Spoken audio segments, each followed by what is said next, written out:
All right, well, welcome everybody. I don't normally do this, but there we go.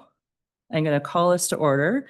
We're a much more intimate group tonight, which is kind of special because this is the seventh time that we've done this ceremony. And it's changed a little bit over the last number of years, but it seems really kind of appropriate and kind of special that we're doing this in such an intimate way tonight. And one of the things, I don't use the gavel too often because most of the time you guys are behaving yourselves, so I don't need to use it. But one of the things that Larry, you've taught me is that the gavel and the smudge are considered equal in the Constitution of our country. So before I go any further, I'd like to make offerings of tobacco to you for your leadership and your teachings and the time we're going to share together this evening. And then I'll pass it to you to do the smudge since I started with the gavel. Okay.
So there will be possibly some counselors at home, possibly some folks at home. So if you are able to speak into those, they'll be able to hear what's To hear, certainly.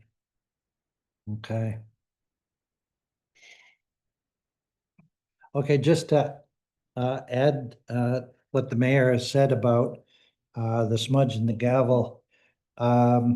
The protocols that were used in Two-Eyed Seeing Ethical Space of Indigenous peoples and other and everybody else, and there were different representations. I can remember on the National Advisory Panel, for example, you had agriculture, forestry, mining. The nonprofit sector was represented. It was all focused around the Convention on Biological Diversity and climate change. And so, as it was agreed by then co-chairs that came from Canada and Alberta.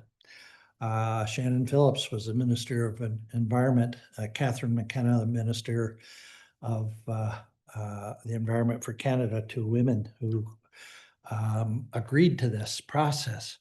And so it was understood that the gavel, the smudge, they bring us together. They unite us.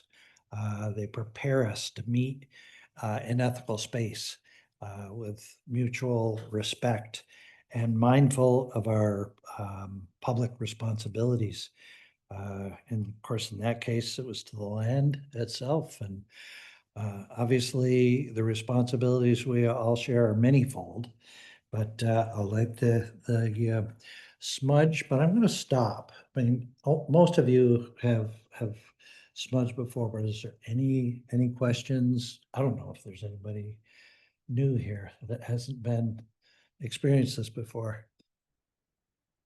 We're all good? Okay. Sure. You could stand as we come around with the smudge. If you prefer to stand, For me, I'm not rigid about that. Yeah. In fact, I prefer people are comfortable. However, when the smudge comes to you, yeah, then in respect for the four medicines and what we're doing, then yes.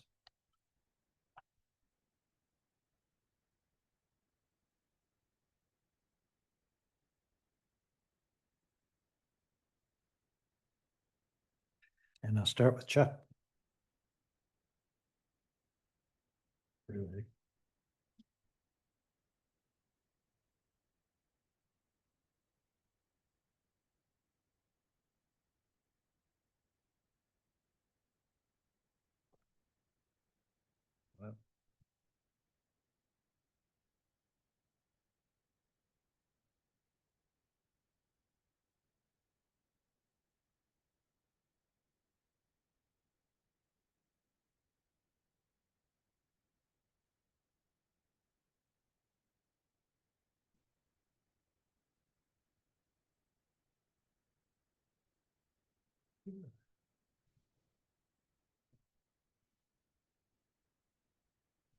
Well, sure, like we've done before. Okay, Chuck's gonna smudge everybody in. I'm gonna organize the belt. And just I like to pick a belt for each one of these ceremonies. And, I was thinking, as the mayor mentioned, that this is the seventh time we've done this. We often talk about in the work that we do, being mindful of 7 generations. So maybe we've completed the first cycle and thinking about those 7 generations. Um, and the older I get, the more I understand that, you know. I've watched so much change with the land, the trees, the animals, the plants, all the plants.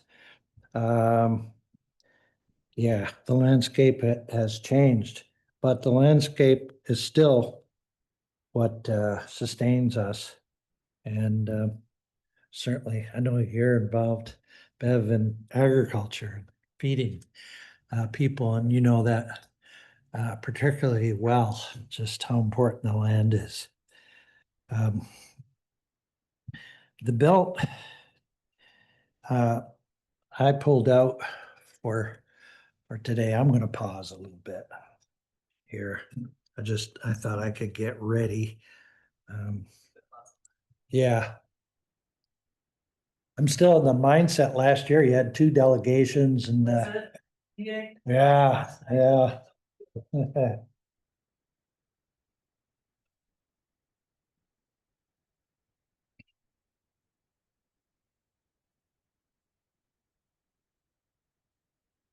Well, not that a council meeting, we don't have a whole lot of things going on, but I think we've got time.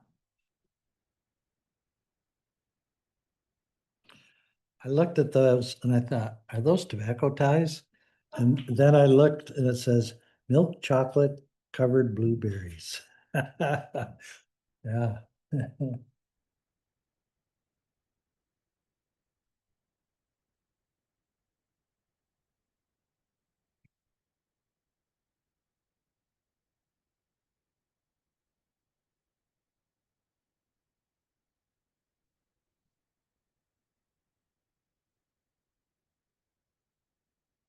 Was there anything, uh, how do I put it without, I'll ask it this way. Was there any indigenous component to Roma? Oh, yes. Oh, yeah? Yeah, those two, uh, quite well attended sessions, Oh. Thank you. Thanks, Ken. Yes, there was two, very well attended sessions on the new Indigenous Reconciliation Action Plan. One was involving the people that helped create the action plan and what to do with the action plan. How do you take it home, and how do you distill some of those components and build relationships and whatnot. I wasn't able to go to that one, but the one I did go to, I think I had started to talk about it a little bit at supper. The chair, who is the mayor of Wawa, Melanie Pilon, she chaired a really interesting session, and I'll have to get the names of all of the chiefs that were involved. The Ontario Regional Chief was there, the Grand Chief, oh gosh, I can't think of her name at the moment. And then 3 of the more local chiefs were all involved, and it was a very, very good session. I think Ken, you were at that one, Ken and Jean, or Ken and Aaron. Really, really good session, and it was all about building relationships and what to do with this plan in a way that's doable back at home. Yeah, awesome. Good to hear. It Yeah. certainly wasn't happening when I was there. No. But that's good to hear. Chief Salt helped us open the plenary as well. She's the chief of the Mississaugas of the Credit. She was there at the beginning to help us help welcome everyone and get underway too. So yeah, it's different than it even was when I started a few years ago. Mm. So Yeah, that's good Yeah. news. You reminded me that we may have an audience out there Yes. we can't see. So I'm just going to explain briefly that the smudging ceremony is a purification ceremony. It's about dispelling any negativity we may have encountered or might be carrying. There are 4 medicines. I'm not going to get into a lengthy description of them, but we have sage, cedar, sweetgrass, and tobacco, and they all have different properties. The tobacco sends our intentions, which is to have a good meeting, to respect one another. And in this particular ceremony, set the tone for the year, a tone of reconciliation, of two-eyed seeing in ethical space, meaning of working together in a good way, recognizing that there are challenges, there are changes that are required. And so this ceremony prepares us for the larger part of the ceremony today to tell and share our stories. Yeah, to share, whether it's asking questions, responding, whatever comes to our heart and minds. So that's what we've just done. Everyone that's in this room tonight, including guests, have participated. Okay, so I usually like to talk for a little while. I'm thinking about last year. I think I had 5 minutes. But and I think I took about 12, maybe 15. Anyway, this year, I asked myself, I like to bring out a belt each year. And this year, what spoke to me was this particular belt. And maybe Chuck, can I get you to hold that end? And I'll grab the other end. And hopefully, let me see how that works out. Oh, yeah, can I give you that end? Yeah, okay. All right. So this belt was created, as you can tell, set in 1764. And it's a peace is the first term. It's a peace and friendship wampum belt. And so the 2 figures in the center represented the between 2,000 and 2,500 Indigenous delegates that participated in the peacemaking process. I kind of skipped over the fact that it was initiated certainly in a large part by the Proclamation of 1763, which is part of the Canadian Constitution. And King George III was counseled by Sir William Johnson about the peace and friendship process of both of a number, but in particular of the Anishinaabeg and Haudenosaunee nations. And Chuck and I are Anishinaabeg, and Barb is Haudenosaunee, Mohawk. And so our ancestors brought forward their knowledge of making peace. The Haudenosaunee brought forward the covenant chain, and I'm going to invite Barb if she'd like to. This is not premeditated, never is, to talk about the covenant chain. We shared experience with the dish with one spoon, which I talked about last year, you may recall. And we also, Anishinaabeg peoples brought forward this 7, I call them sacred gifts. And of course, you have a park where they are commemorated all as indigenous tools or gifts in which to bring this friendship, to carry it forward, to live on the land sustainably, respectfully, with love and respect for the land. Yeah, I'm thinking about, Pontiac and there were 8 forts taken. So, there had been more. And Sir William Johnson knew the people to talk to, knew how to convene this treaty making process. And all the while, ceremony was part of it. So pipes were smoked, smudging occurred. Words before all else were expressed by the Haudenosaunee, and other ceremonies happened through July and August of 1764. Actually, Algonquin people were the runners and ran wampum string to the 24 nations in the winter of 1763. I hope it wasn't as cold as this one. And 1764. And it took some of those nations 3 months one way to get to the treaty making process.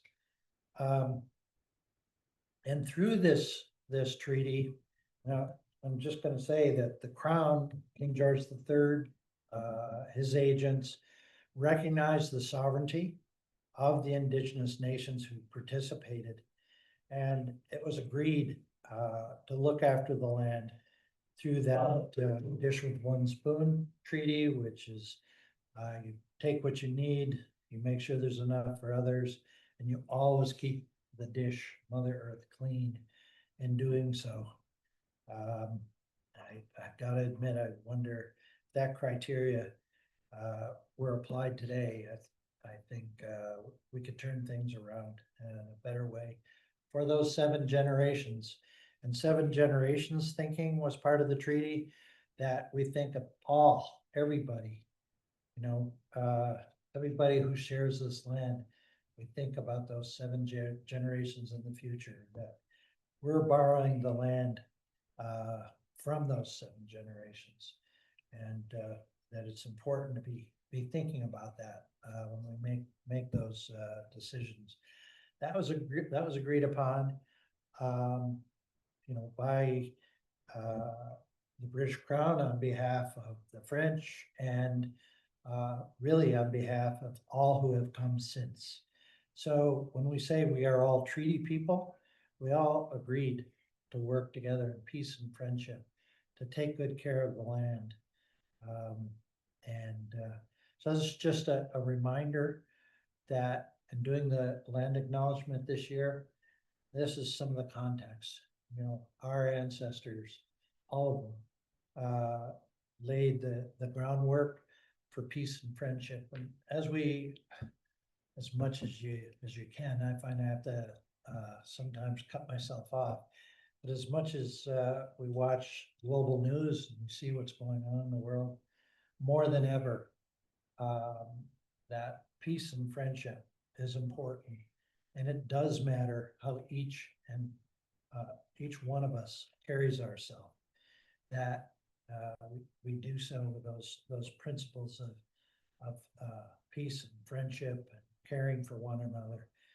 And when we do that in our local communities, when we do that within our families, it makes the world, it impacts that energy, because there's an energy that comes with living a good life.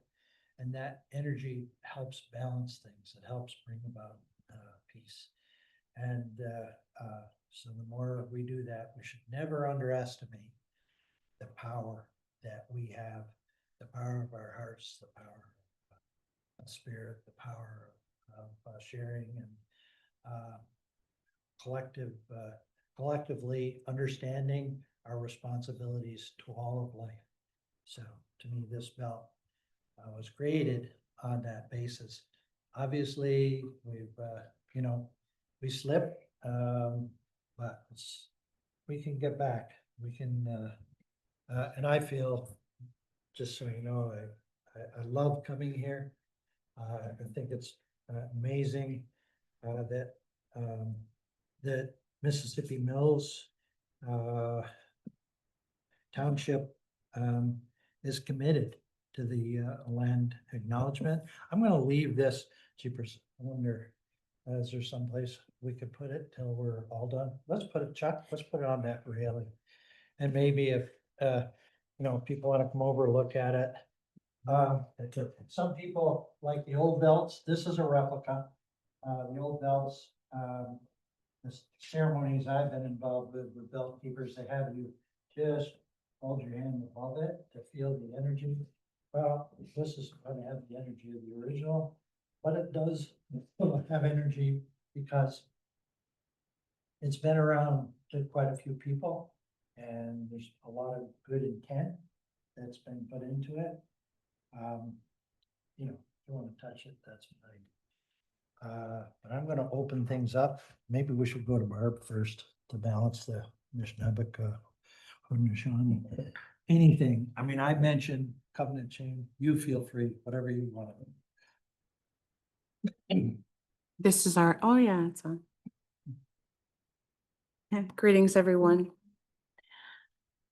It's always good to come together, whether it be over a brownie, chili, salad, or a belt. It's just good to gather. My name is Elder Barb Brandt. They call me Elder Barb, and I've been servicing the NCR for about a decade now. I'm in my 11th year. I was called up to serve on the passing of my mentor, teacher, and grandmother, who was an amazing woman. She was co-chair of the Declaration on the Rights of Indigenous Peoples at a community level. And I was a helper then, and her name was Grandmother Sarah Smith. Her family were potterers, so in the pottery, there's a history. Oftentimes, I'm kind of gearing up to the covenant chain. Oftentimes, her family was called upon to make a piece of pottery for any delegates coming in from other countries. So the process of becoming whatever this is a lifetime. And the top spiritual leaders were brought in from all around the world when we did ceremony for the declaration. So this declaration on the rights of Indigenous peoples will not fail because there are fires lit all over the world. And so the covenant chain is a sacred entity, and it was formed the coming together of the people. And each time we gather, and we're doing that tonight, even though we're a small group, we're doing that tonight. We're polishing that chain. And each time we gather, we polish it more. And then it won't break and fall apart. The covenant chain is primarily with the Crown and the Haudenosaunee peoples. And there's a ceremony that's required to be done to uplift that treaty, to uplift that covenant chain. And I know that the men, the orators, are working on it as we speak to form something. If we do not gather and honor that original covenant, then we are forgetting about the ancestors. We're forgetting about everyone that got us here tonight. And it's about remembering them. And I can't help but to understand that the whole area back here is full. And that's something you need to know. This is the blessing we offer. And your people are just as interested as our people. So if this ceremony isn't completed in the way it needs to be done, more sickness will come through the crown. And to the nation. So you can understand the important point to reconvening again and putting that ceremony through. This is a ceremony tonight. And usually there's something important to be said and something important to be heard. And sometimes I almost didn't make it. You know what I mean? But my elders have told me too, that when it comes to peace, there have been historically peacekeepers that didn't make it to the time of covenant, the ceremony. So my ancestors, Elder Tom Porter, Ernie Benedict, actually there's one, Tommy's still with us. Tom Porter is the faith keeper to the Confederacy of the Iroquois Nation, the Haudenosaunee. He's been with us a long time. And without him, our languages would not have succeeded. They would have not been brought through that time of oppression and hardship. And he started out very bare bones.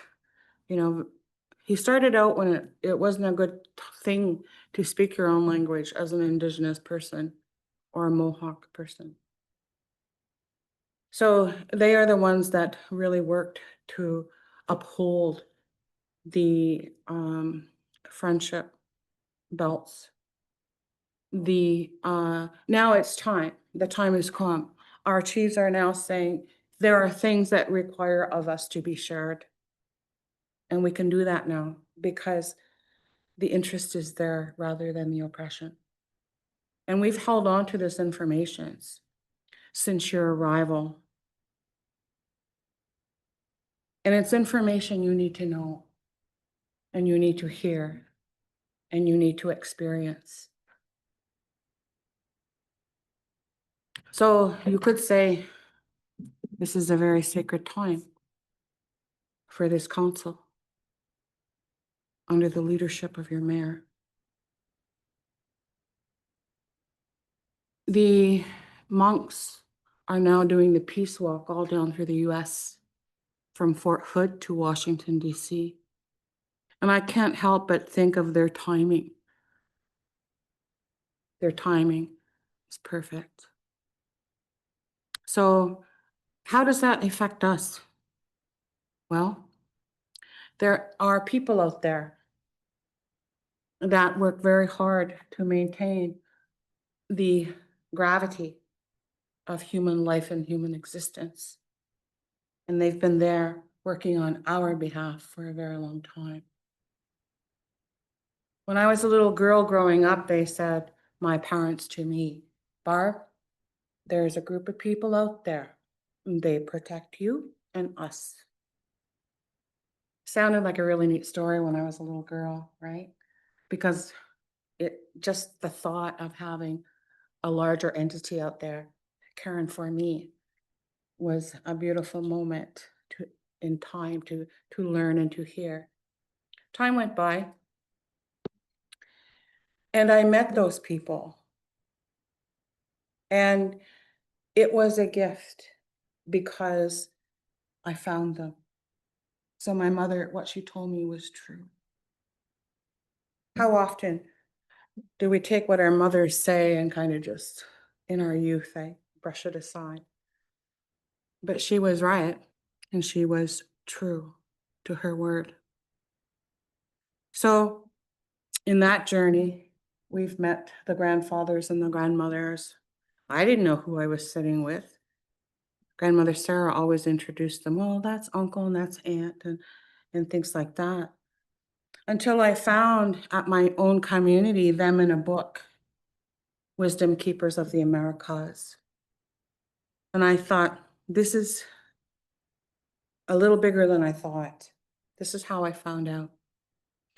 So my mentor and teacher said, and Barbie, what would you have done? Because I asked her, why didn't you tell me, who you were and who all these people are and things. And so she responded quite grandmotherly, and what would you have done?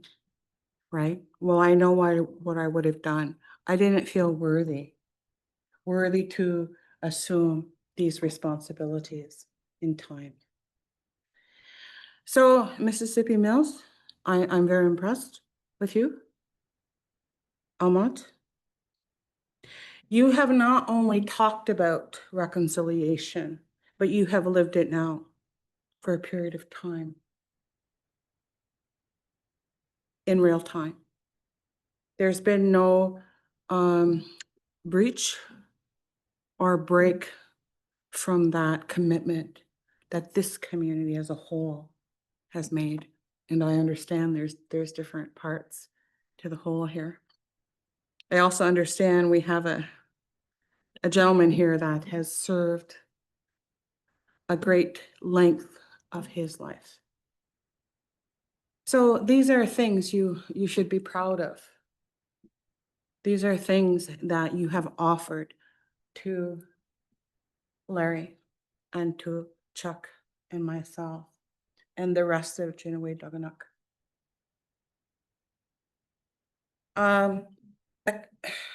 Exceptionally so. I have not really heard or seen of another community that has invested so in the relationship you are forming with the First Nations, the Métis and the Inuit. And we'll bring them to you in due time, so you too can have access to the real story. And so as women, matriarchs, we uphold our men. We don't put ourselves before them because we have built them. And we groom them. Sometimes we have to kind of fix their shirts, dust them off a little bit, just depending. But we know who they are. And I've been privileged to sit with many of our men. The Wisdom Keepers, Chief Orville Looking Horse, who is the 19th generation pipe carrier. And so back to my mom. Everybody's got to talk about their mom, right? Back to my mom. So I'm sitting there and you wouldn't know that there was even a gathering. Then all of a sudden, all these cars start coming over the hill. And I'm going to put some humor in. Okay? Indian cars. So they're big and you can fit a lot of people in them, and they're coming over the hill. New York City, Washington, D.C., Florida, out west, out east, you name it. The cars are coming with the plates, right? Then they set up a camp. But it's meeting down in a kind of like a valley, so you wouldn't even know all those people were there. So they all came in, and it was a mini city by the time everybody put up their shelters. The peace pipes were brought together under Chief Orville Looking Horse to ceremony and to launch the Declaration on the Rights of Indigenous People. So the ceremonial work was done first. So I was privy to be there, you know. I want to say I was a kid, but I guess the years are passing fast. Before you know it, you look in the mirror and you're no longer a kid. So enjoy every moment, even tonight. You know, it's not about rushing home, rushing on to the next meeting, rushing here, rushing there. It's about looking at each other and feeling each other and recognizing we are blessed to meet for this moment in time. So the wisdom keepers are who they are. And the ceremonies for the men have been done, and that's important for the men here gathered tonight to know. The women, we've been working on our healing and process for a very long time. And now the ceremonies are done for the men to embark on their healing. And what are you doing? Well, you know, you have a dog at home. Basically, when they come in from the snow and they're shaking like that, basically that's what we're doing. We're just giving ourselves a good old shake, getting off all that stuff. Because when it comes to the end of our life here, where we go and meet the Creator God, Yahweh, holder of the heavens, we need to be as light as possible. So our ceremonies assist in that, to pull away from you anything that's heavy. So for a time, we've been with you and your people, Mayor. We've laughed, we've cried. We've been really hot down at the park together, and everybody just kind of, we've seen the best and we've seen the worst of each other's sometimes. And we have formed relationship and friendship. That's what this community has offered to us, Jinaway-Duganuk team. And we are here to honor that responsibility, that commitment. And boy, do we have something to teach you guys, to show you, so that you too can be whole. And that's not to disrespect any other kind of religion or anything like that. We are a spirituality. There's a bit of a difference. But really, in fact, we are the same. There is a sameness that the belts talk about. So normally when our people gather, we can sit for 2 or 3 days together. Normally a speaker can speak for however long, I know in Ottawa, sometimes they give our men, you got 2 minutes. They'll learn, they're getting there. But it's very important that you catch what you can. You don't have to take it all. Just take something, a seed that's gonna grow within you and bring you to a place of purpose. This is what the healers offer. Okay, so Chuck, I guess you're on next. And he's a commander. And the one thing I admire about this man is, yeah, he builds pretty good canoes, but he's very humble. And he teaches me humility. And he's always there, for us when we need him. So he's faithful and he's loyal. These are qualities that you really need in any organization. in any town, in any Indigenous community. So when we're done, and I know Larry will do what Larry does, he'll make sure it's done and it's done right and properly. So that moving forward, this council, this group of people, under their leadership of your mayor, will continue to do good things for your people. That's why you're here. It's not about a fancy position. It's not about an income.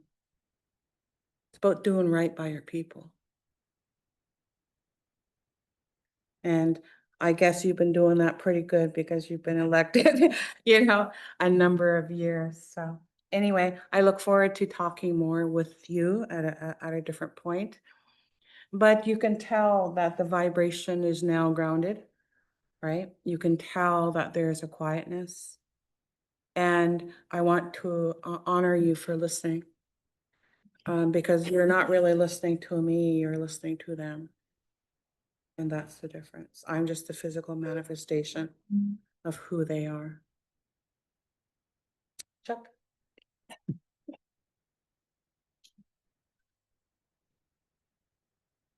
Good evening, everyone.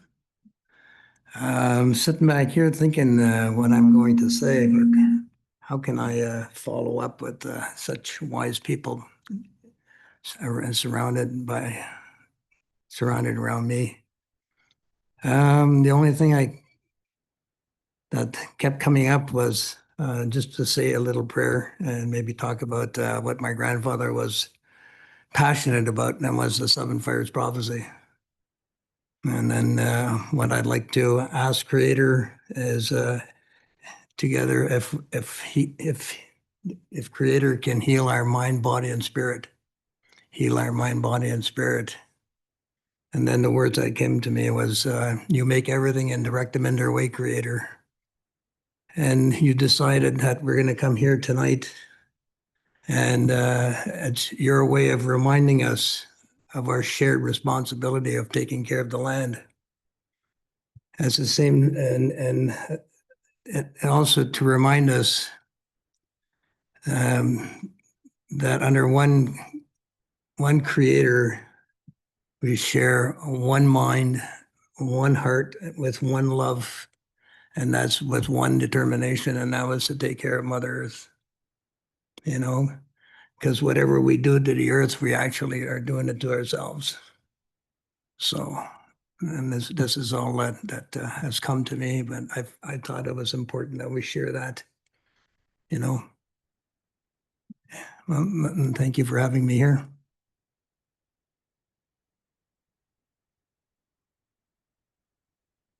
Well, I want to apologize because I'm not sure if everybody in the room knows who we've been hearing from.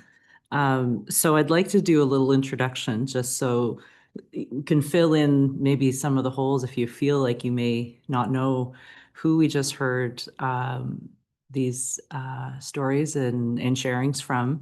And if there's some questions or, staff, Brian, you too, we're all here together tonight. So if you've got some questions for our group I too. should have introduced myself. No, oh, it was in my script. You did nothing wrong at all. No, not at all. No, not at all. I don't know if you're aware who my grandfather is, but he's a very prominent, world-renowned elder and canoe maker, William Commanda. And so this is why I do what I do. Thank you. Well, maybe I'll start with Chuck.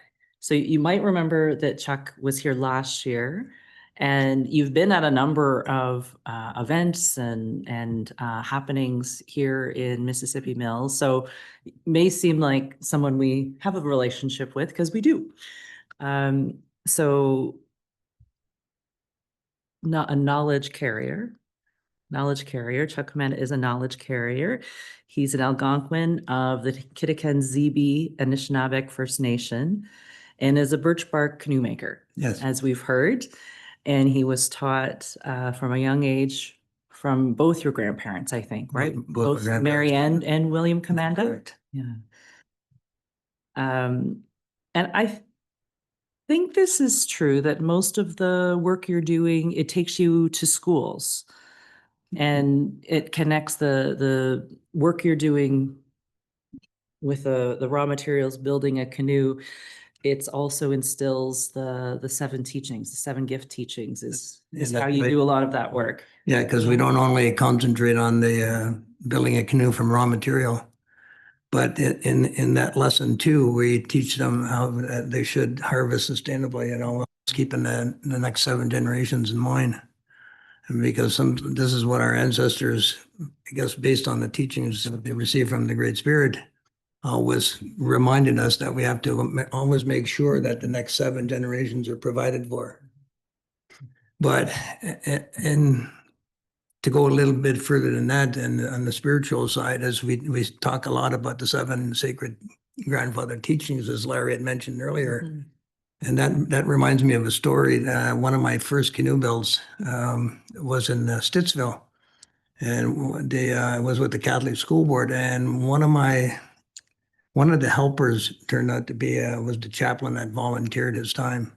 And so one day we had 2 students that came by, and then I gave them tasks to perform. So the chaplain and I got to talking, and then the conversation turned towards the 7 sacred gifts or 7 sacred teachings. And then he looks at me kind of not confused, but puzzled. And he says, but puzzled in a good way. And he says to me, he says, you know what, Chuck? He says, there's a passage in the Bible where it talks about the 7 sacred gifts of the Holy Spirit. And they're almost the same. And so then that taught me then is, I don't know what come over me, but I started to think when Creator created human beings, he created them with these gifts. And that was the gifts, how we should live our lives. It doesn't matter what race, creed, color you are.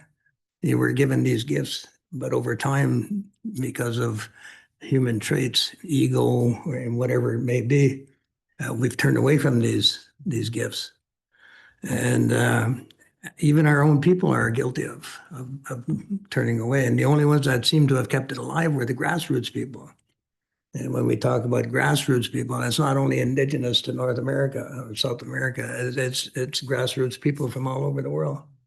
And they're the ones that are keeping these teachings alive, and eventually we're going to return to living that way. Because when we think about it, imagine the life that we'd be living as human beings had we not gone away from these teachings, and we wouldn't have to worry about what's going on in the world and, peace and what Mother Nature is going through right now.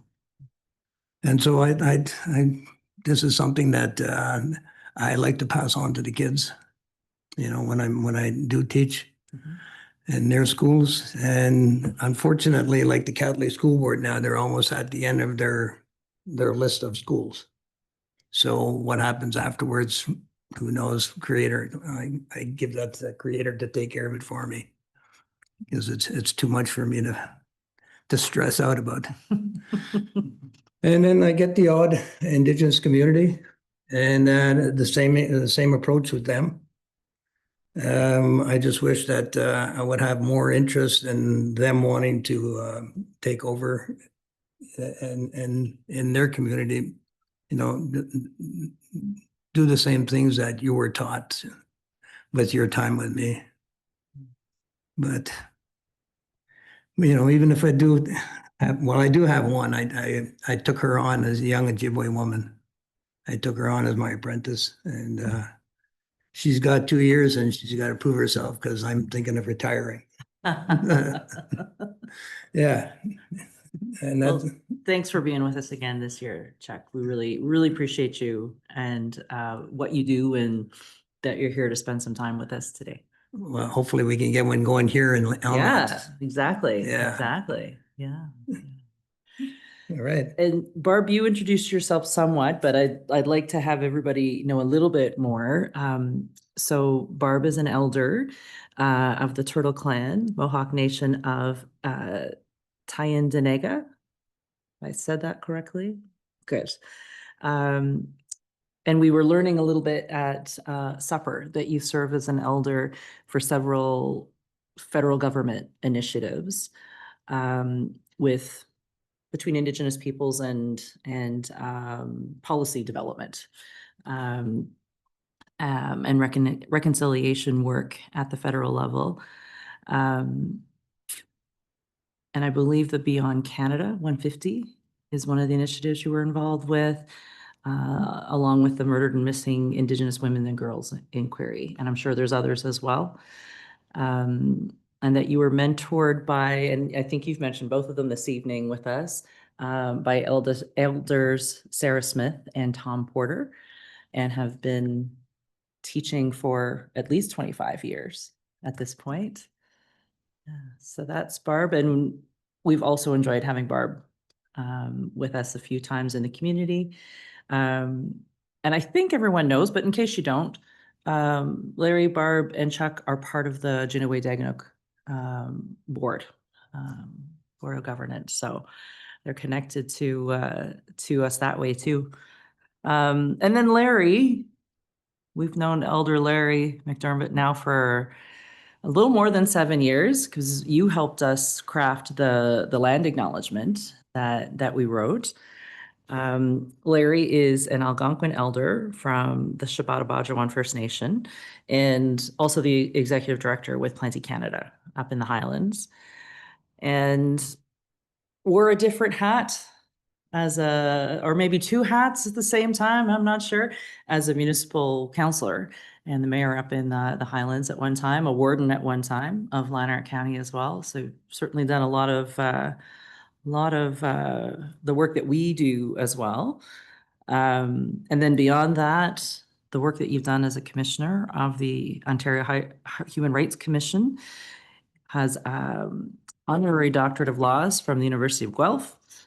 And until very recently, you were the co-chair with, I think it was the chief, the intendant of the Lanark OPP, of the Community Safety and Wellbeing Plan for Lanark County. I think you're still involved with that too. Yeah. Huh? Yeah.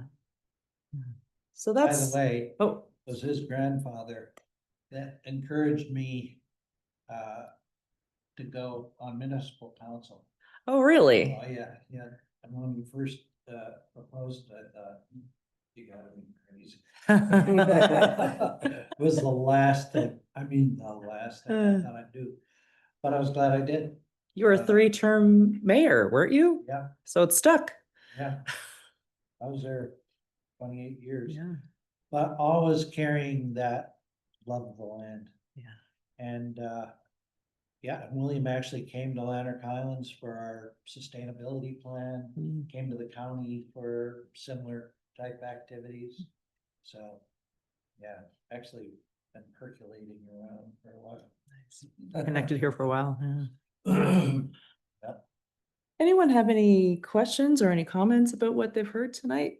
And as I say, staff, feel free to jump in. Brian, feel free to jump in. Hey, go ahead, Bev. Here, I'll turn my mic.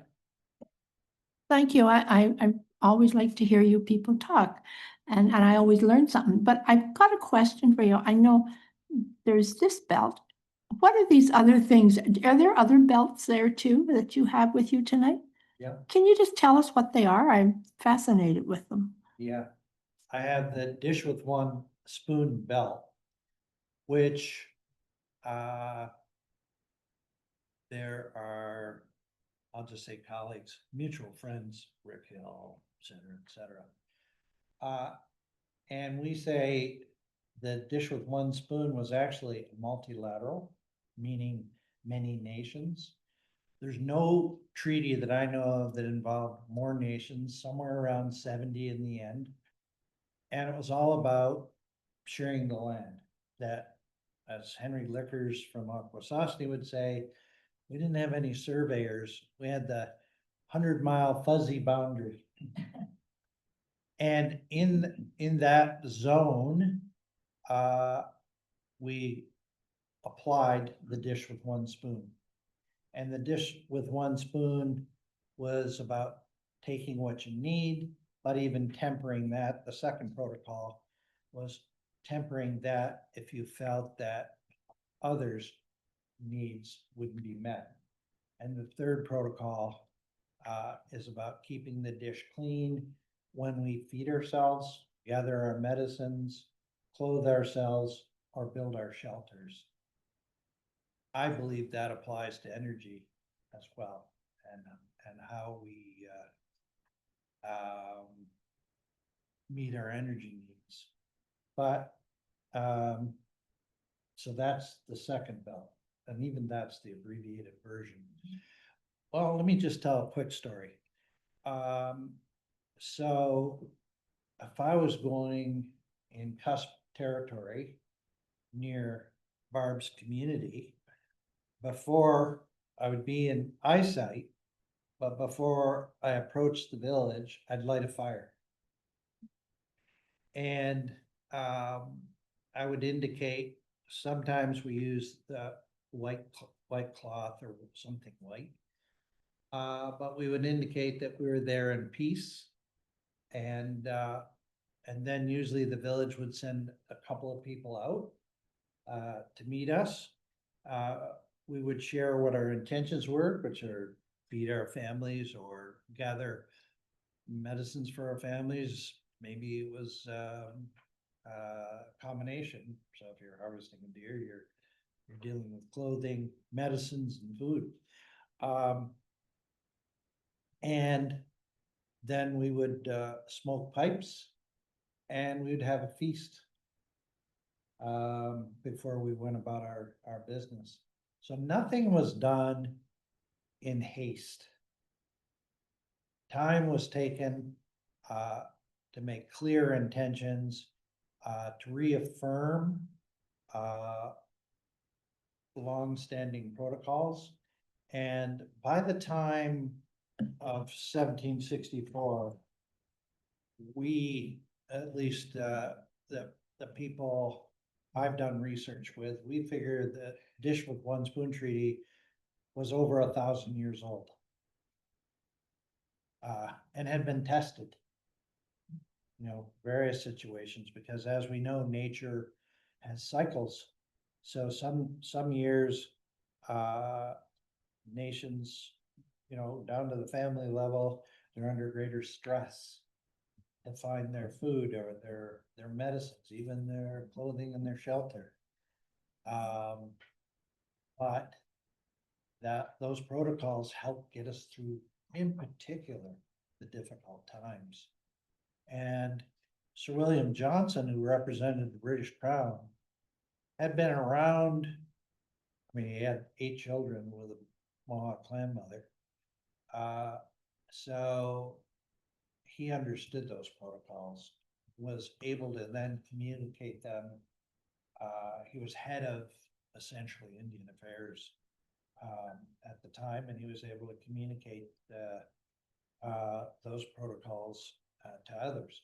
So with those ceremonies, the ceremonies reinforced the relationship to those protocols, the understanding about those protocols, and also wove the fabric spiritually of the diversity of the peoples that were attending this particular ceremony. Another wampum belt I carry, and though Chuck just brought up one that I'm not carrying, but I was taught and actually had William hold up, and he had me explain it to a minister. The other one I'm carrying is the Pledge of the Crown Belt. And that was issued at the end of the War of 1812 and after the Treaty of Ghent, in which Article 9 affirmed all treaties up to that point. However, the negotiators involved, not unlike what we're seeing on the news, the negotiators from the South that were the ones rattling the sabers who wanted to attack Canada were led by Henry Clay. And Henry Clay made sure there was no enforcement mechanism. So that treaty belt was actually handed over to the Haudenosaunee on behalf of the 24 nations, including us. But kind of fingers behind back kind of deal. Though I believe that on the Canadian side, there was largely good intent. I want to say south of the border, on the US side, you had the New England states that had robust commerce with Canada. They were opposed to the war all along. And so there was a split that later showed up in the Civil War around slavery. Even slavery was a factor then. So I mean, 100 years later, you still have that split. And for my 2 cents, when I look at the news today, I still see that split. And it even is around what I call, on one hand, you could call it racist. I'll call it supercilious, where somebody thinks they're better than others. On the other side, I see people that recognize for whatever, regardless of their own, even their own histories, that may have some less than perfect chapters, recognize that we're all in this together and we have to work together. And that's what I see unfolding before our very eyes. And I'm amazed at this stage of my life to witness what I'm witnessing. I thought we're past that. I didn't think that could happen. I thought, you know, that the goodness in humanity would prevail. But I see fear. I see, and on the other side, what comes with fear? By the way, the 7 gifts or teachings, there's a flip side. So, you know, the flip side of love is hate. You know, the flip side of things like wisdom, you know, is disharmony and fear. So I see hate, fear, greed, all those negative energies, they're unfolding on the global stage. And more than ever, in our conversations, we recognize can't get lazy or complacent about our responsibilities. And in reminding everyone about what we did together, that, you know, we're all treaty people isn't just something for reconciliation. It's actually something for peace, harmony, with all of creation, with the plants, the animals, everything. And only when that peace is respected and cultivated will will the 7 generations to come have a chance. And with the kind of weapons that we have, the nuclear weapons, etc., we have the capacity to wipe ourselves out. And we really need to not underestimate the power of spirit or that intention, the good energy that everybody has a capacity to share. And it's really, for me, speaking of humility, I have to work hard to not let negativity creep in, and to project it toward anybody is a huge mistake. So you kind of got more than you asked for. You asked about what belts I'm carrying, but those belts are meant to remind us. They're belts based on international diplomacy, based on powerful but simple values. Thank you so much. And can we send you off to do some more talking to some more people that maybe should be listening to what you're saying? Possibly. If I can just add, Mayor, through the chair, I would like to just express when the visitors came and when we first met the people, this is what we did. We gave them food, water, shelter, the basics. So the spirit plate itself, sitting here, is not just for our ancestors, but for yours.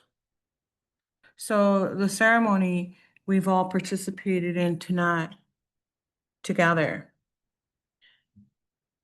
The spirit plate will be put outside.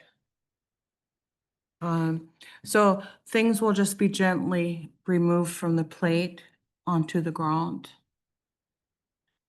And the only thing is we can't put the tobacco on the food. That has to be done to the side of the food. And the water has been prepared and blessed in a women's way.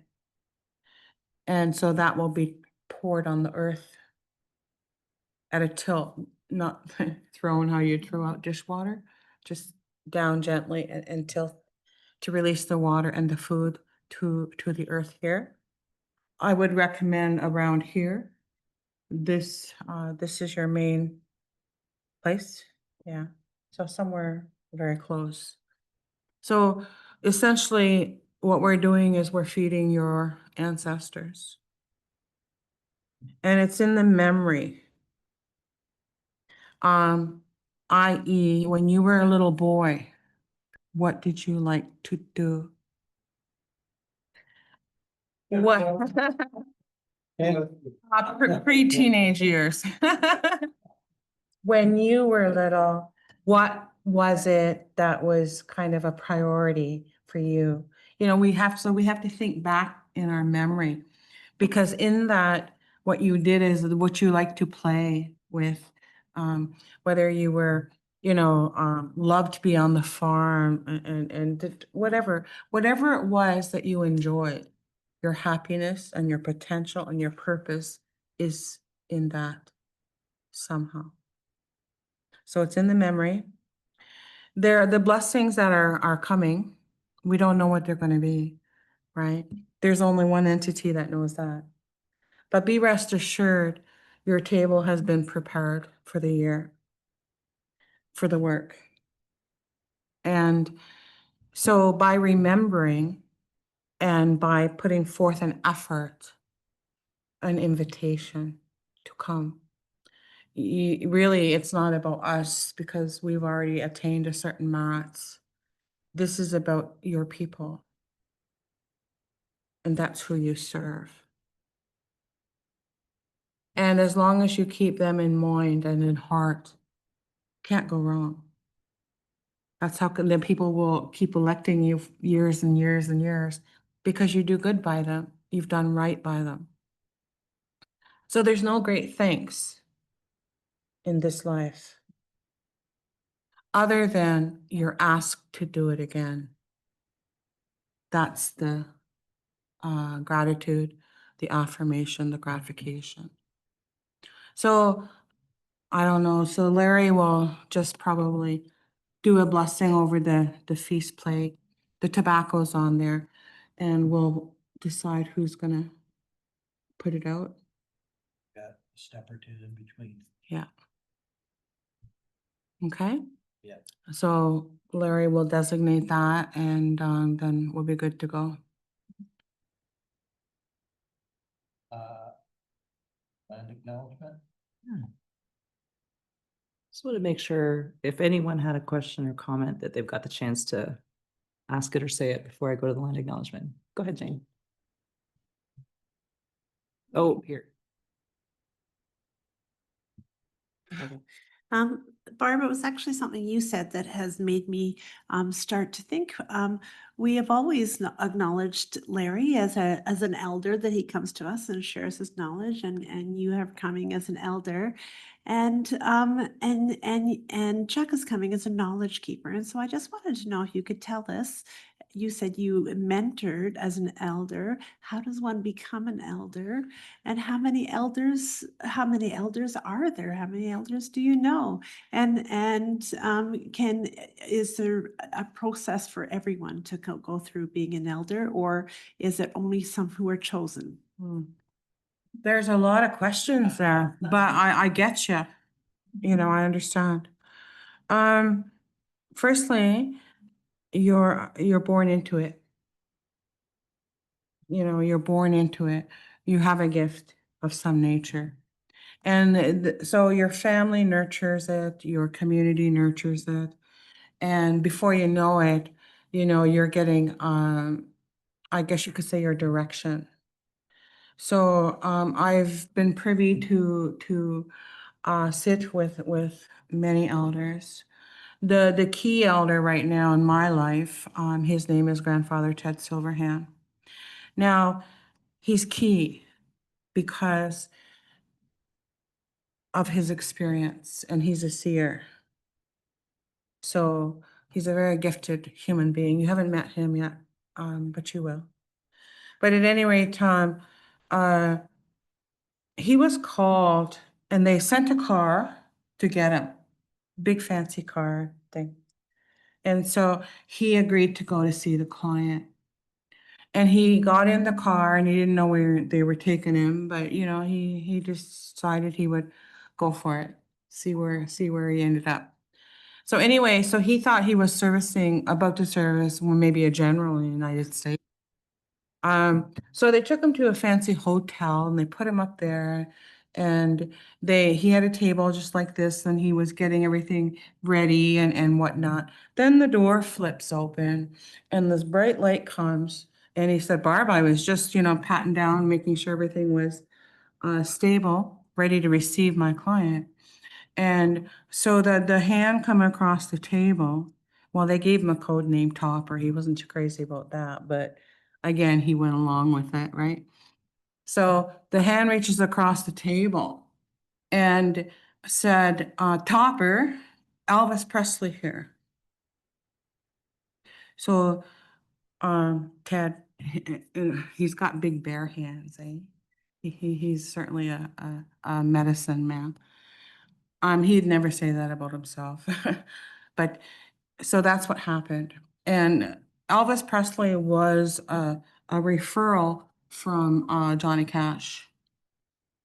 So our people, and he's Tuscarora, you mentioned, our people have been working behind the scenes for a very long time with people. And I say that because that is, it's valuable information, right? To know that if Elvis Presley had met his people sooner, maybe that wouldn't have gone down so far down that road that it did. But so you'll find us at different places. For example, here's an example, and I hope this answers your question. Chrystia Freeland, the chief at the time, they were calling for the chief from Mississaugas of the Credit, and they couldn't locate him, and he couldn't come to do this meeting. So I got a phone call, and they said to me, "Would you consider coming to as a Haudenosaunee to greet the guest?" And I said, "Sure, I'll come." We're not sure if we can find you a hotel room because it's all booked up. And we were meeting at the Royal Ontario Museum in Toronto. And I said, "Well, okay, you know, I'm not too far away." I was trying to figure out logistics and how I could do it. Then the guy said, "Listen, if worst comes to worst, I'll give you my room and I'll sleep in my car in the underground parking lot." And I said, "Well, that sounds pretty Mohawk. Yeah, I'll come and do your meeting." You know, he was willing to give of himself, eh? Just a young, all the staffers for Parliament, as you know, Chris, they're all young, and they can do this and everything they got to do like this. They're very quick. So at any rate, so I did go, and I actually got a room, and he ended up getting a room too. So I felt better. He wasn't sleeping in his car in the parking lot. But he was the lead staffer for Chrystia Freeland. And so she was meeting with her American counterpart, and they were meeting in Toronto. So her entourage pulled up, and of course, it's all the black cars. Then the American entourage pulled up. Of course, it's all the black cars. You didn't dare put your hands in your pockets. Let's put it that way, right? You just stood there. And it was quite amazing to see them come together. So we did the ceremony, we did the blessing. And so I conducted that at that time. And so Chrystia Freeland is now leaving, has left, right? And now she's going to be working for another country. So you never know when you meet someone, if you offer a blessing, you never know how far it's going to go. That was for you. So that blessing now has been put down. I'm not worried about Trump, not at all. The blessing has been done.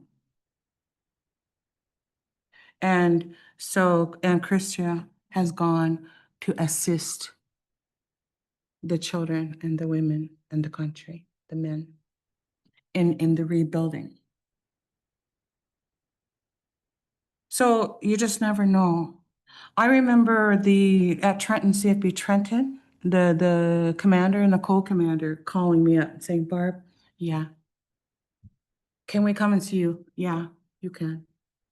I said, just don't drive one of those, a big car. Just come in your normal car.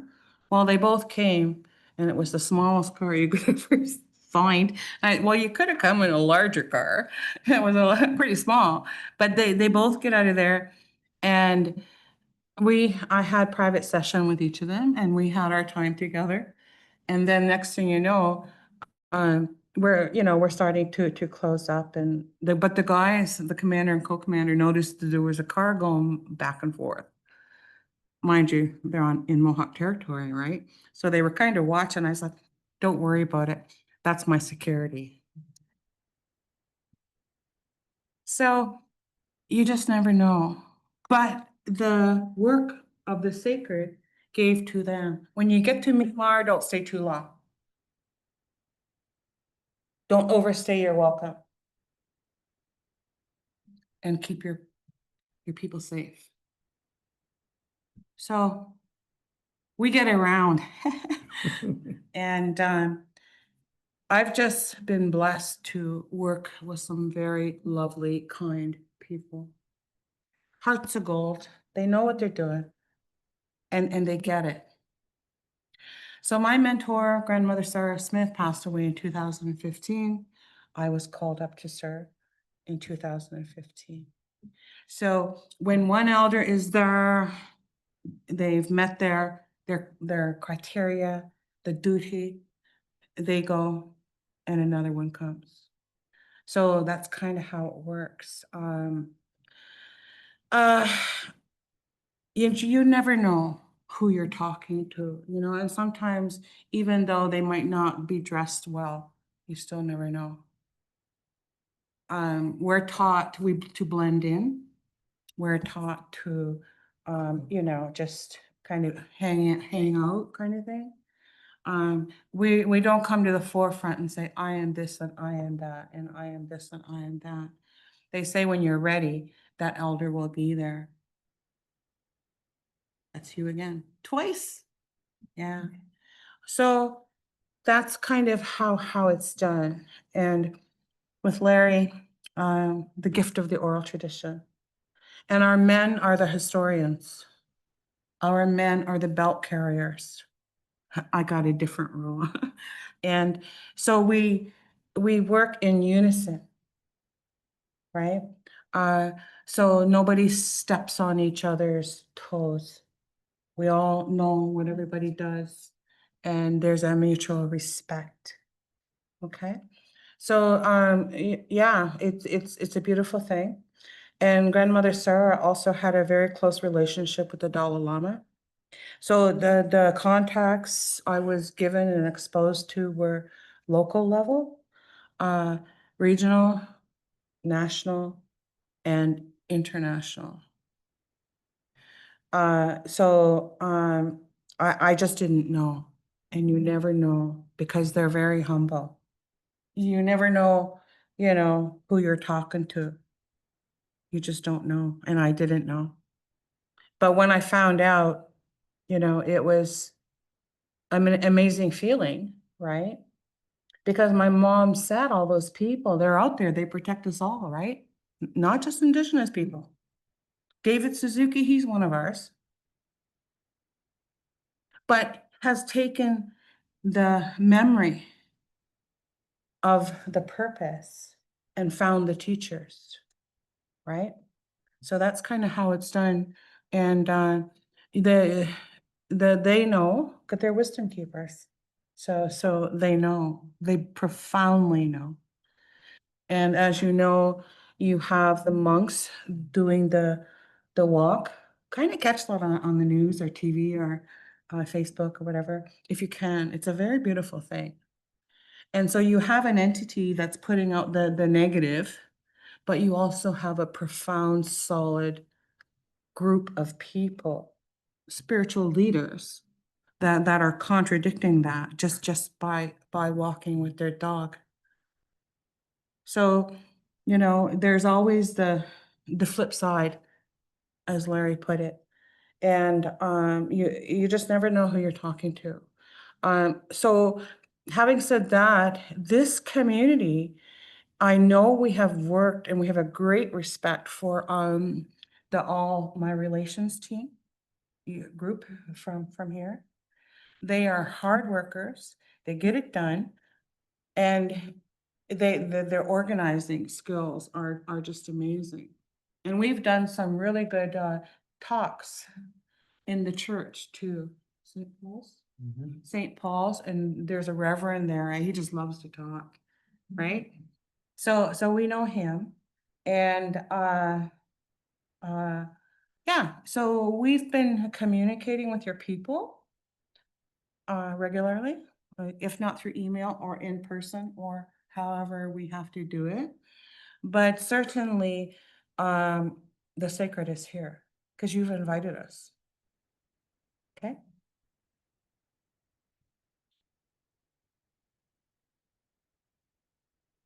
Yes, thank you. Well, I've had the opportunity of a pleasant opportunity of attending all 7 presentations. And this is one that's been most enlightening, and it's the most time you've spent with us.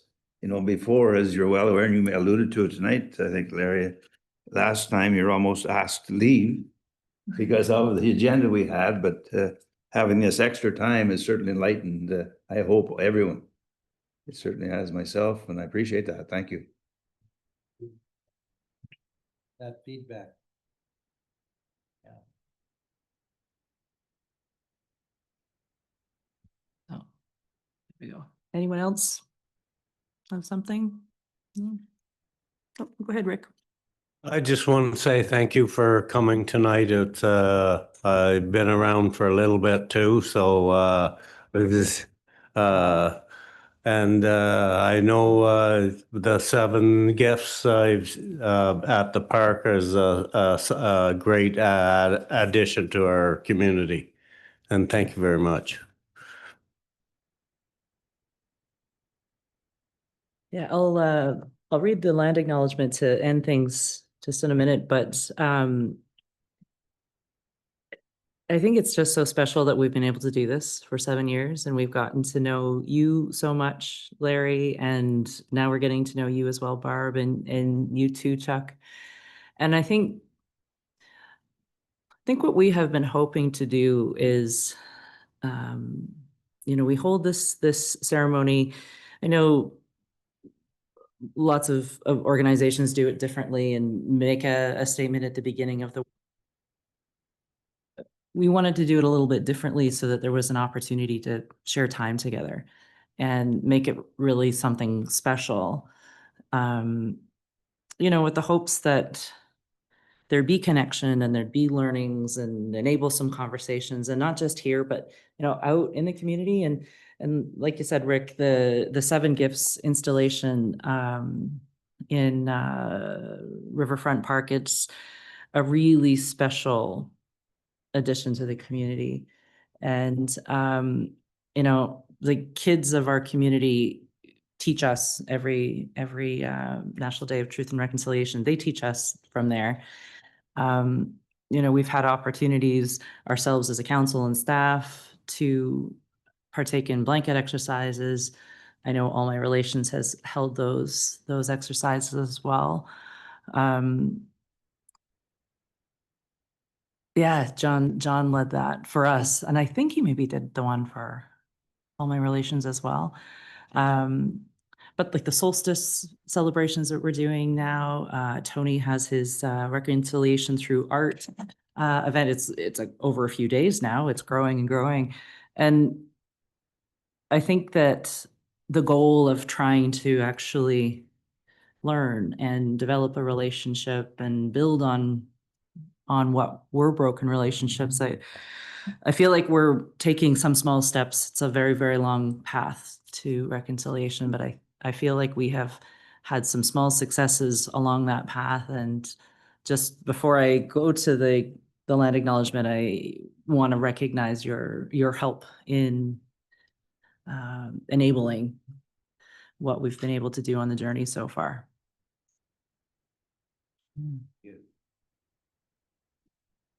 So our land acknowledgement, which Larry, you helped us create. So maybe everyone can stand. This is the first Okay. time, eh? Thanks, Barb. Yeah. So maybe the 3 can come up and we'll make the circle. Yeah.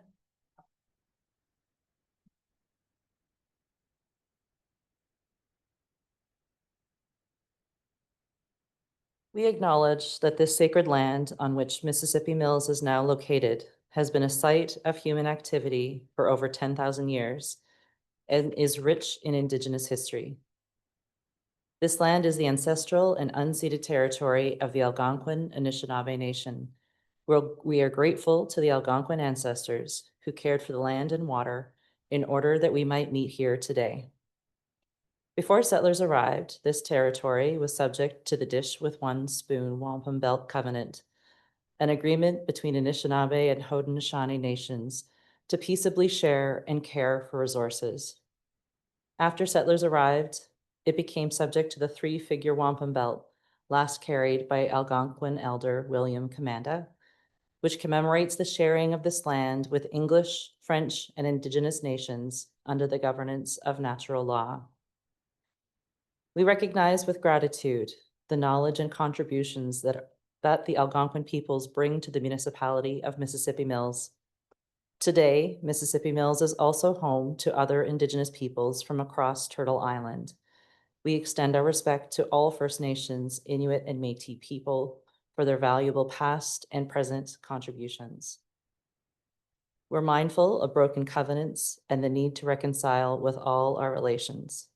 Together, may we care for this land and for each other, drawing on the strength of our mutual history of nation building through peace and friendship, being mindful of generations to come.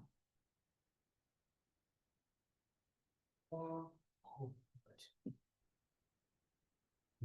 That's a top notch one. We worked on it for quite some time, didn't we? Dan Longboat called it the best one he'd ever heard. I'd have to say it tops. Yeah, Pretty good. it was a good process.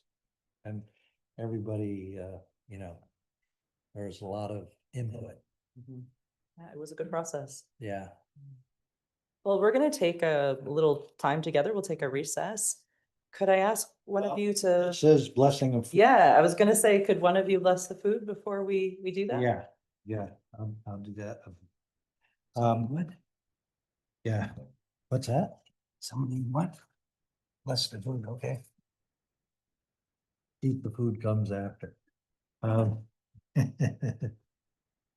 Quay Quay Kijimanadu, Chimigwech, to this beautiful food, Chimigwech, Kijimanadu for creating Mother Earth from which this food grows, Chimigwech to the plants and animals who our Mother Earth, Jojo Aki, so generously hosts, Chimigwech to the people who have grown, who have gathered, and who have prepared this food. And we honor them, and we know that it is done with love. And Chimigwech to the ancestors that we will feed with this food. Chimigwech for the opportunity to celebrate these relationships that are part of the web of life of which we owe each breath that we take. And with that, I'm going to ask Chuck to take this spirit plate out. What I like to do is, yeah, I find a tree and put it at the base of the tree. You got water too. If you can, yeah. Balancing act. Yeah, Okay. all right. And I think I'm supposed to include the blueberries, right? Or was there more? I mean, some years there's been the meal. Yeah, that's fine. And it's interesting because blueberries are a very special berry. For us, there's, traditions and good medicine associated with them, good for the heart. But anyway, Chimigwech, for these blueberries, who, with the water, with the sun, with the earth, the nutrients, with the sky, the earth has come together. And out of this amazing process of photosynthesis, we have these beautiful blueberries. By the way, chocolate came out of the same process, and they've come together to make a wonderful combination. So, Chimigwech Kijimanadu, these beautiful milk chocolate covered blueberries. Miigwech. Feel free to check out the belt. I'm going to pack that up last. I'll pack up other things first.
let's go back in the agenda.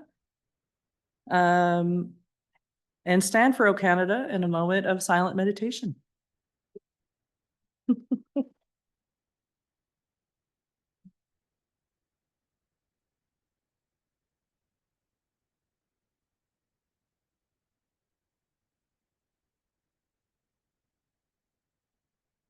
Oh, Canada, our home and native land, true patriot love in all of us common.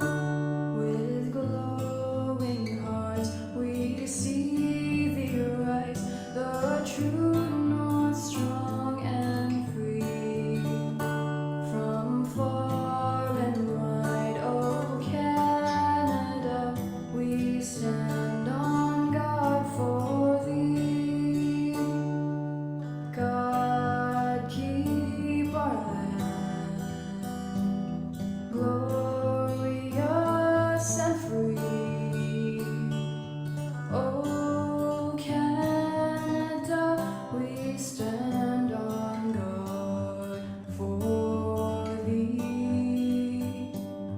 Oh Canada, we stand on guard for thee.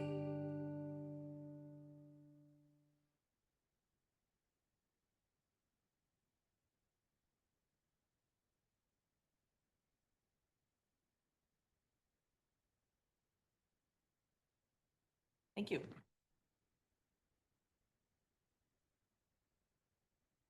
Okay. So if we jump to item H, attendance. We have regrets from Counselor Lowe and Counselor Suter. Thank you. We have the approval of the agenda. Is there a motion to approve it as presented? Moved by Counselor Ferguson and seconded by the Deputy Mayor. Any errors or omissions? Nothing. All in favor? Thank you. If there's any disclosure of pecuniary interest, general nature thereof, you can make that statement now or when the item arrives on the agenda this evening. We have our minutes from our last meeting. The motion is that the council minutes dated January 13th, 2026 be approved as presented. Is there a mover and seconder for the minutes? Moved by Counselor Holmes and seconded by Counselor Ferguson. Were there any errors or omissions in the minutes? Okay, not seeing anything. All in favor? Thank you. The minutes are approved. We have no delegations, deputations, presentations, or public meetings tonight. So we will go directly to the Committee of the Whole report from January 13th. Are there any items anyone would like to have a separate vote or discussion on? Counselor Torrance.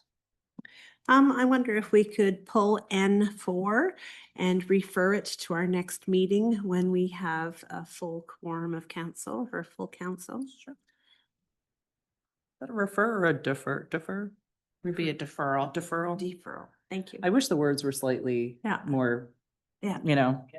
Anyway, okay, so motion to defer item N4 to our next council meeting. So Yes. moved by Counselor Torrance. Is there a seconder for that motion? Counselor Holmes, thank you. Any discussion on the deferral? Seeing none, all in favor? Thank you, that carries. Back to the rest of the items. Anything anyone would like to have separate voter discussion on? Okay, seeing not, our motion then would be that council approve the committee of the whole motions from the January 13th, 2026 meeting, N1 through N3. Mover and seconder for that motion. Thank you, Counselor Holmes and Deputy Mayor. Seeing no discussion, all in favor? Thank you very much. That carries. Which brings us to the council report. We have two proclamations. First is that January is Alzheimer's Awareness Month, and we'll be lighting up the Old Town Hall blue. And the second is lighting up for 211 Day, lighting up red. So that's the 211 Day campaign. Is there a mover and seconder for the proclamations. Thank you, Counselor Holmes, and thank you, Counselor Torrance. Any discussion on the motion? Seeing none, all in favor? Thank you very much. Can we ask if MRPC can light the falls up too, or do you already do that? Already do that. Of course you do. Wonderful. Thank you. So we're right to bylaws. P3, you would wish to defer that as well, Counselor Torrance? Okay. Is there, there's a mover to defer P3 bylaw 26-007 to our next council meeting? Is there a seconder for the same? Counselor Holmes, thank you. Any discussion on deferring bylaw 26-007 to our next meeting? Seeing none, all in favor? Thank you. And back to the rest of the bylaws, we have part lot control on Elmer West and Joanna Street. And then the 2026 fees and charges bylaw, the amending, I should say, the amending of the bylaw to include the building and planning portions. Is there a mover and seconder for the remaining three bylaws? Moved by the Deputy Mayor and seconded by Councillor Ferguson. Any discussion? Okay, so that bylaws 26005, 26006, and 26008 be taken as read, passed, signed, and sealed in open council. All in favor? Thank you. I think, thank you. That carries. Not as many arms around the the horseshoe tonight, so I gotta make sure I count. Are there any announcements or invitations anyone would like to share at this point? All right. There is no closed session, so no rise in reports. So we'll move to the confirmatory bylaw. Our motion is that bylaw 26-009 being a bylaw to confirm the proceedings of the Council of the Corporation of the Municipality of Mississippi Mills at its regular meeting held on the 27th day of January 2026 be read, passed, signed, and sealed in open council this 27th day of January 2026. Mover and seconder, please. Moved by Councillor Ferguson and seconded by Councillor Holmes. All in favor? That carries. Thank you. And I declare us adjourned at 8:20. Thanks very much, everyone.